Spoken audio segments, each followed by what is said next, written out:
努比亚 Z70S Ultra 摄影师版、vivo X200 Ultra， 这次就来看看它们的对比。这两台手机从主摄焦度上说，它们的对比还是对等的，但是从价格上说呢，努比亚比 vivo 可便宜不少，并不是一个档次的手机。但是能比价格就能比一切，这次就来看看它们的不同吧。这两台手机的对比还是很对等的，因为它们的主摄都是35毫米光学人文主摄。努比亚在这方面就算是开宗立派的品牌了。而 vivo 呢，也可以说一句，咱们英雄所见略同。我相信很多朋友都在期待着这两台手机的正式对比，那后面你们就会看到它们的真实表现了。非常感谢那些把摄影作品上传到视频回复里的朋友，是你们上传的这一张张的照片，真正的带领着更多的朋友能参与到摄影中来，也是你们这一张张的照片正在塑造着我们的节目，所以就非常感谢大家了。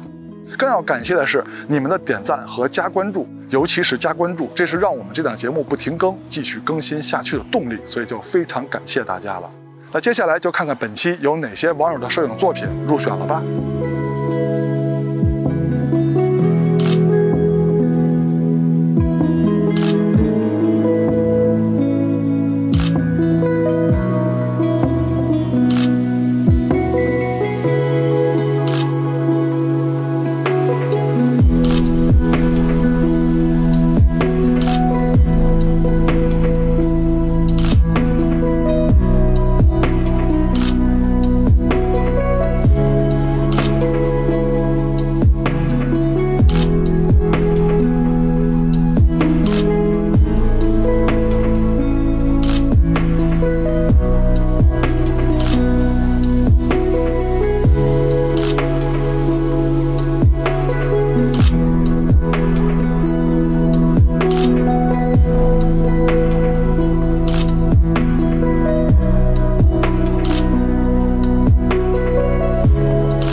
器材虽然分好坏，但是摄影不论器材，能成像的设备都能参与到摄影中来。欢迎收看 ZPH， 别忘了点赞和加关注支持我们啊！那下面就来看看这两台手机的表现吧。这两台手机的后摄都是3个镜头，主摄、超广角和长焦镜头，它们的主摄也都是35毫米人文主摄。这两台手机在拍摄界面的默认状态下，都是以等效焦段来标注变焦按钮的。现在看到的就是努比亚的拍摄界面，默认3个焦段切换按钮。点击每一个变焦按钮，还能出现小的数码变焦焦段。在人文街拍模式里，努比亚给出来的变焦按钮比默认模式更丰富了一些。vivo 的拍摄界面默认就给了5个焦段切换按钮，其中14、35、85呢都是光学焦段，170跟230都是数码变焦。两台手机的系统都升级到了最新正式版，那下面就正式对比它们在光学、在解析力上的表现了。我们还是先从主摄开始聊。可以说这两台手机在主摄硬件参数上还是十分接近的。那咱们就看实拍对比吧。在第一组对比样片中，它们的白平衡都是没有问题的，但是颜色风格还是有区别的。你们更喜欢哪边的色彩表现呢？喜欢努比亚这边的打1，喜欢 vivo 打2。但是在中心解析力方面 ，vivo 的表现更好。再看一组对比，在颜色方面依然是努比亚这边更清爽 ，vivo 那边更热情。那么在解析力方面啊，还是没有反转，依旧是 vivo 的解析力更优秀。镜组的光学质量，也就是变焦画质把控方面呢，两台手机做的都不错。看另一个角的表现也是如此。毕竟35毫米光学主摄天生就比传统的23、24毫米更容易把控变焦画质。那下面就是高清模式对比了，两台主摄都有5000万像素高清模式，但是在拍摄体验上是不同的。努比亚这边的高清模式拍摄体验跟普通模式没有区别，摁下快门就能成像。而 vivo 这边的高清模式，摁下快门之后还要等个几秒钟，快门的地方还要转一转，类似于拍夜景。但是在解析力方面，确实还是 vivo 的解析力更高。再说超广角镜头，硬件参数上的差距还是比较大的。不过这里呢，还是要说一下努比亚感光器的大小还是要公布一下的，型号什么的可以不公布，但是跟相场跟光学有关的感光器尺寸还是应该说一下的。看实拍对比，从样片上看呢，两边的超广角视角是不一样的。具体的视角差距呢，如图所示，这个红边就是 vivo 拍不到的范围，努比亚的视角更广一些。但是从解析力上来说呢，这个没有悬念啊，就是 vivo 的更好。看我之前评测节目的朋友都应该知道了，这次 vivo 的超广角镜头不光夜景厉害，它在白天的解析力也是非常厉害的。再看一组实拍对比，结果也不会反转，在解析力方面就是 vivo 的更强。这两台手机的卖点呢是很相近的，它们对比呢也比较对等，但就是价格不对等。那么 vivo 更贵的地方就体现在这方面了。再说镜组的光学质量，也就是变焦画质把控方面呢，仔细看啊，也是 vivo 的更强。虽然说努比亚那边的视角很广，但是 vivo 这边的感光器可大的非常多呀。要知道，感光器越大，越不好把控变焦画质，而且还是超广角镜头。那所以在这方面说呢 ，vivo 做的还是不错的。两台超广角都有5千万像素高清模式，那么在解析力方面呢，也没有悬念，还是 vivo 的更好。毕竟 vivo 这次的超广角从感光器到镜头的硬件都是非常厉害的，再加上它的超清模式拍完之后还要转半天，所以它的解析力高是理所当然的。再看长焦镜头，两台手机的长焦呢看似都是85毫米焦段啊，但是努比亚这边的实际光学焦段是70毫米，85毫米呢是属于特殊优化焦段 ，vivo 那边呢就是85毫米的光学镜头，而且它们的感光器大小也不一样 ，vivo 那边的感光器更大，原生像素更高。对比样片还是先从50毫米焦段开始看，相当于其他传统手机的2倍数码变焦，对于他们来说呢，都是主摄的1.5倍啊。解析力方面 ，vivo 的更好。再看85毫米焦段，解析力方面呢，依然还是 vivo 的更强，只是这回的优势呢，没有像刚才50毫米数码变焦那么明显。努比亚的长焦高像素模式是6400万的 ，vivo 这边是2亿像素的，那么在高清模式下，解析力也是 vivo 这边的更好。现在都是230毫米焦段，相当于传统手机的10倍数码变焦，解析力方面依旧是 vivo 的更好。最后再看一组350毫米焦段吧，这个是相当于他们的10倍数码变焦，相当于其他传统手机的15倍数码变焦。那么解析力方面呢，依旧没有悬念啊，还是 vivo 的更好。那 vivo 的售价比努比亚贵了这么多，我想它都把成本花在了现在的优势上了。再说微距拍摄，两台手机都可以用超广角和它的长焦镜头来拍摄微距。超广角拍摄微距的好处呢是镜深比较深，可以基本上把照片里边你想拍清楚的地方都拍清楚。那长焦拍摄微距呢，镜深就比较浅了，除了焦点部分，画面的其他地方可能就会被虚掉了。但是长焦拍摄微距呢，可以离被摄物体更远一些，更利于拍摄昆虫、小动物等题材。不过就两台手机拍摄微距的硬实力来说呢，最终结果还是 vivo 的更好一些。再说前摄的对比，那么这项对比呢，肯定也是没有悬念的，因为努比亚这么多年坚持的都是屏下前摄方案。屏下前摄的目的是为了让手机的正面就是一块完整的屏幕，没有任何的开孔。虽然说努比亚的屏下前摄一代一代的成像都有进步，看过之前节目的朋友都能看出来，它的成像效果确实是一代比一代强，但是它再强也不会强过传统的开孔前摄的。那前摄录像的对比也是如此，肯定是 vivo 那边的效果更好。如果您追求的就是屏下前摄，追求的手机正面就是一块完整的屏幕，您用前摄的目的也是为了满足一般的视频通话，还有人脸识别验证等，那么努比亚现在的屏下前摄肯定可以满足您的要求。那如果您对前摄的成像画质有非常高的要求的话，那么只能选择 vivo 这种传统的开孔前摄。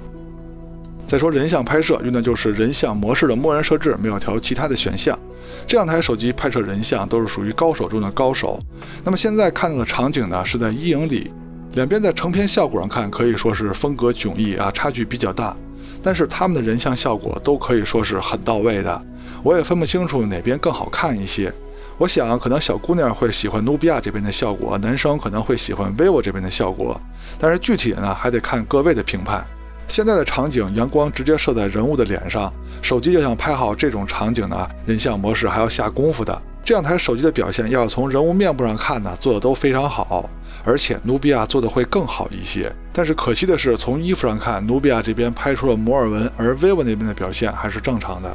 还有这两台手机都是很擅长夜景拍摄人像的啊，尤其是努比亚这边，我之前夸过很多次。现在对比拍摄的场景呢，是一个大排档的旁边，还是稍微有一些光源的。从人物的面部上看呢，我感觉努比亚拍得更好一些。尤其是最后一组对比 vivo 的人像呢，出现了一些失误。这张照片跟 vivo 在这个场景下拍的其他照片明显不同。但是 vivo 也有自己的绝活，就是夜景拍摄人像的时候，它的闪光灯是可以根据镜头的焦段变化而变焦的。现在的场景就是在一个非常暗的场景下 ，vivo 那边用闪光灯拍摄的，而努比亚的人像模式根本没有闪光灯的选项，也就是说人像模式里无法开启闪光灯。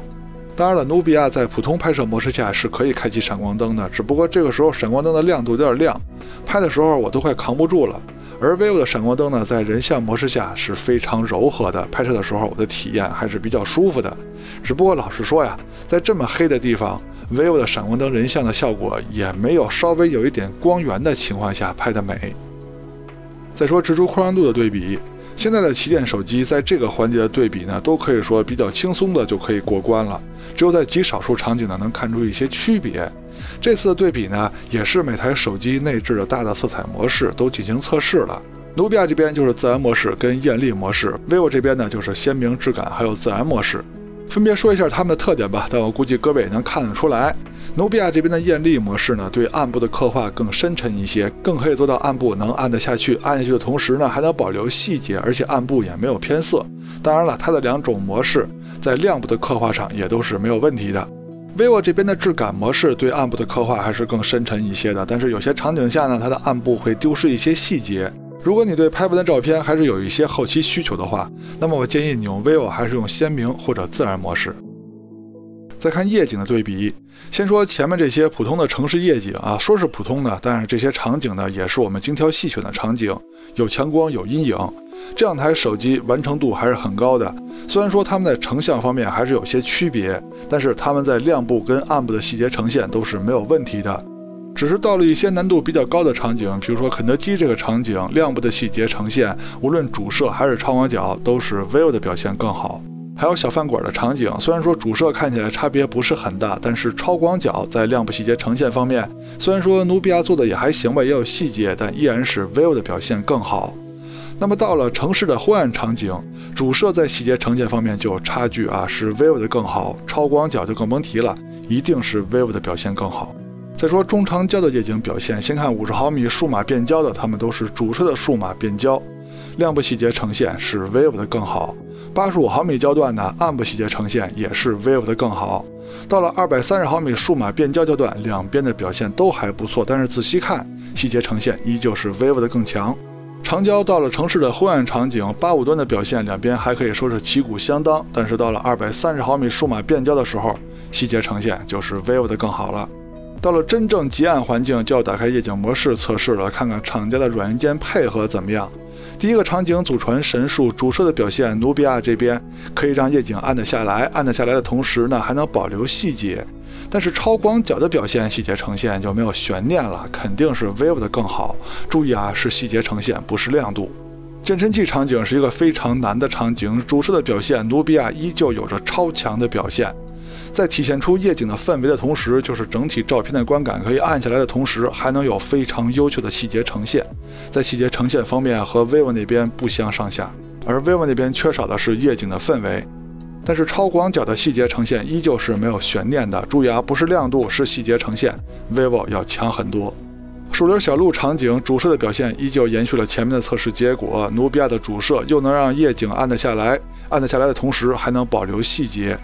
但是超广角也依旧保留了前面的测试结果 ，vivo 的细节呈现要强很多。最后一个最难的场景，祖传神速 Pro，vivo 不知道为什么有一些偏色啊，拍完之后我也没看，可能当时远处有一些特种车辆经过吧。但是努比亚的主摄依旧可以在保证暗得下来的同时，还能体现出细节。只不过现在看细节呈现的话，就未必有 vivo 强了。那么超广角呢，也就不用放大了，没有悬念，肯定是 vivo 的细节呈现更好。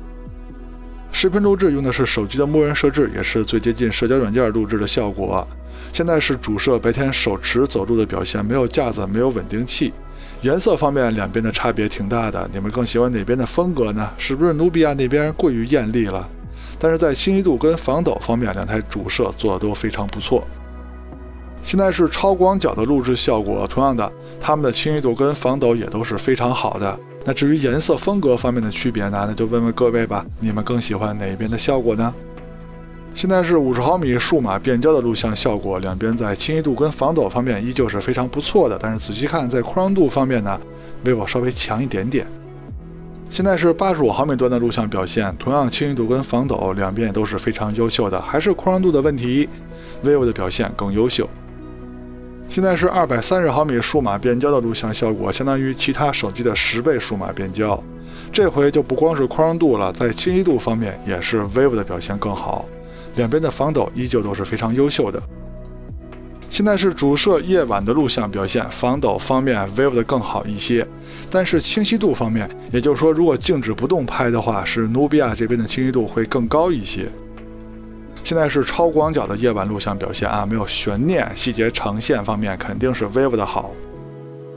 现在是85毫米焦段夜晚的录像表现 ，vivo 的更强啊。现在是230毫米数码变焦的夜晚录像效果，相当于其他手机的10倍数码变焦吧。结果大家也看到了，肯定是 vivo 的好啊。这样台手机呢是现在唯二做35毫米光学人文主摄的，在这方面呢，努比亚算是开山鼻祖了。之前它很难和其他手机平等的对比，这回终于有 vivo 作伴了，可以畅快的对比一下了。但是 vivo 的售价呢又比努比亚贵了很多，导致这俩手机又不是同一档次的了。那 vivo 呢也做到了更贵的售价带来了更好的效果，而努比亚这边呢也尽可能便宜实惠的同时，给你钱都花在刀刃上的感觉。而且它还有更个性化的手机外观、独特的造型、屏下前摄和更大的电池。那么结合这次的对比结果，结合手机的售价还有手机的造型，各位更喜欢哪台手机呢？欢迎说出你的看法。喜欢努比亚的打1，喜欢 vivo 的打2。OK， 到结尾了，希望前面内容在选择方面为您提供了帮助，也希望您能喜欢我们的节目，别忘了点赞和加关注支持我们啊！我们下期节目再见，拜拜。